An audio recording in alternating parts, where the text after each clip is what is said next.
The Flash 782. Jeremy Adams writing with Fernando Passarin on the art. Uh, so this is following up the Girder stuff from last issue with Wally with And Ace. Ace. If we're calling him that now. Not the Bad Hound, the Flash, the Kid Flash. Yes, Kid Flash Ace. I love their dynamic. It's still Wally and Barry, right? But it's just tilted so much. Is that, Kid Flash is bothered by Wally, but at the end of the day, they're family. It did definitely smooth out a lot more in this issue compared to last. Meanwhile, we've got stuff going on with Linda and the kids, which is actually what we start off. Linda's using her newfound powers to write her book really fast. And it's still secretive. No one knows about it yet. She's keeping it to herself, and she takes the kids out for ice cream. Wally and Wallace deal with Girder. They make him a big magnet, which is a great panel actually. The page of the cars smashing into him. It's okay, I love it. That was inventive because they're up to something, right? And it's them using the Flash science stuff, which I do love. Yeah, it's that panel of them Wally's got his arm on Wallace's shoulder, and he's just wait for it, and they're both smirking, and they're just waiting for the magnetism to kick in. And I was okay, yeah, that's fun. It's this is a character that likes being the Flash, and we've missed that, right, for a while. That's why I think we love Wally. Is he loves being a superhero. So to that panel specifically, I really liked. Yeah. And we go back to Linda and the kids, and they're playing around, and they're using their powers, and Irie runs out into the street and almost is about to get hit by a car, and Linda speeds out to move her, and then they're like, Mom, you just use super speed. What's going on? And she's like, okay, I guess we have to have a talk. The big plot thing of the issue, which, funnily enough, because we're switching to Dark Crisis stuff for the next 3 issues, and there's a phone call at the end that sort of leads Wally on that path. This is probably stuff we're going to deal with after that, but it is setting some intriguing stuff, and not that, Warden Wolf being a prick and being up to shady things in Iron Heights is anything new necessarily. No, but he's working with Lashina, who's a Fury from Apocalypse, and he wants to run for mayor. I don't know if they've done that before. Wolf running for mayor. Yeah, I don't know that, so I'm wondering if this is Intergang type of stuff. Intergang infiltrating Central or Keystone, whichever. Where's Iron Heights is in Keystone, right? I think.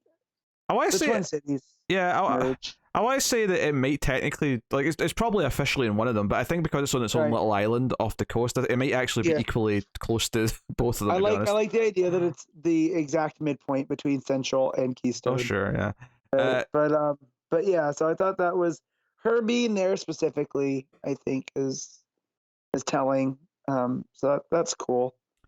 Yeah, I do love Wallace comes up to the guards and says, hey, you need to open that door, we've got Girder, but you're going to have to open the door because he's going to be coming in fast. Because he had a plan, which was basically Wally's running with a big magnet on his back, or a big bit of metal to hold him magnetized to it. It's a great page. Well Adams and the artist work really well with the pacing on that. Wallace runs up to him and is like, hey, you guys are going to want to open the door.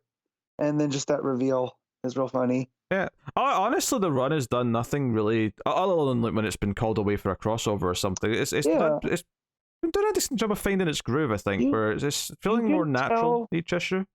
Yeah, you can tell that Adams really likes writing these characters. There's a love in them, whereas last issue I was worried that Wally calling him Ace was out of, and it was like, well, no, that's how Wally's trying to ingratiate himself to Wallace, and he's like this dorky uncle type, and it just works. And the stuff with the kids, I love at the end where Wally has to run away, and now Wallace knows that Linda has powers.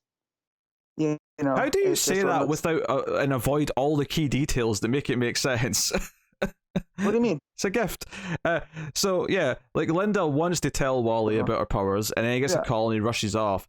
And then immediately right after, one of the kids says something that lets Wallace wait. Powers? What are you talking about? So at the end of the issue, Wallace finds out, but Wally hasn't because he's ran off too quickly. It's very sitcom-y, and I like it. Yeah, no, it's just quite fun. But no, I love Wally racing in with this bit of metal on his back, so that Girder is tethered to him via magnetism as they're running Mhm. at super speed is really funny, especially since he's like screaming and yelling about it the whole time. Yeah. It just makes him land in the cell. Of course, it's all very fishy though because Wolf wants rid of them, doesn't want to talk to them beyond some niceties to begin with, and Yeah. we hear that they've got some plans. Wally and Wallace, because Wally thinks that was suspicious, they're looking into stuff back at the speed lab, as he calls it, to try and figure out what's going on. But it's all very nice. He's Um, also got the Flashmobile. He's building yeah, a car. which I do like. The Wallace is like, this is dumb. We run faster. It's like, but it's not about that. This is what I do to chill. Yeah, I this like to isn't. work on cars. Was this something in Johnsy's run? I feel like this sounds familiar to me.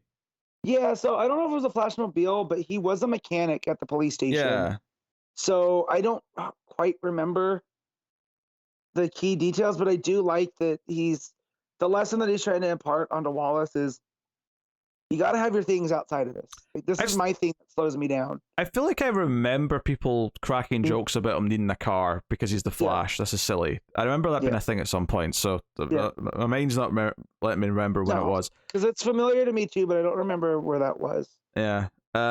So he's got stealth suits though, so him and Wally in black suits sneak into Iron Heights because they want to figure out what's going on. I get that they're going to Iron Heights and they have anti-flash, whatever. I just think stealth suits when you can move faster than light. It's stupid, yeah.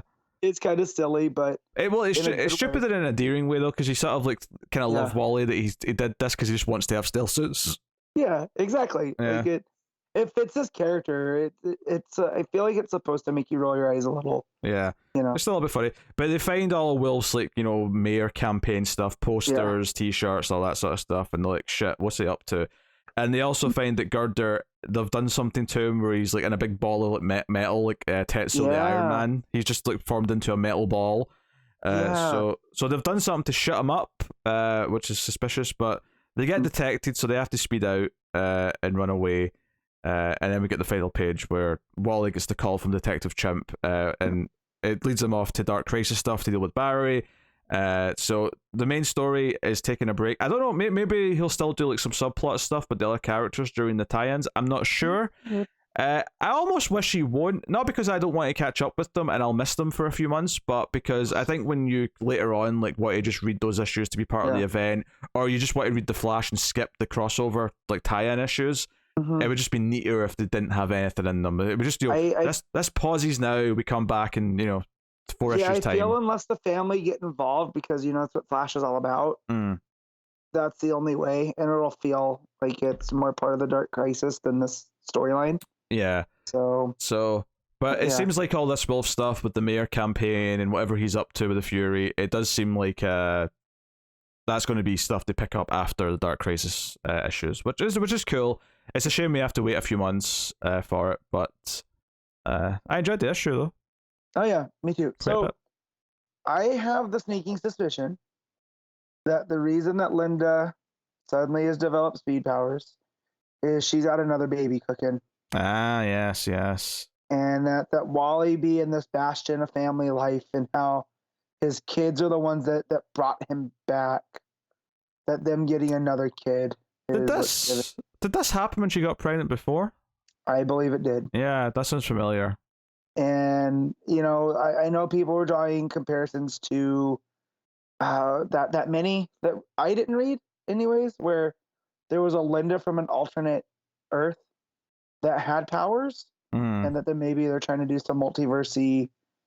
I think that's a little bit too far, but her being with a Flash baby, I think being tapped into the Speed Force that way, and who Wally's been since he's been back as his family man. And remember, he was gonna retire from Flash work until Barry, challenged him to that race and whatnot.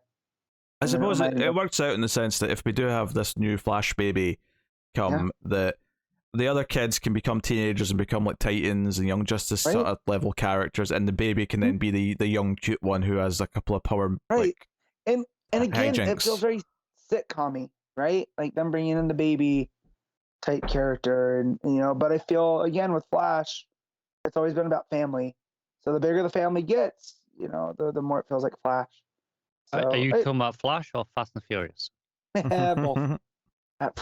How's there not been a Wally Westlake character in?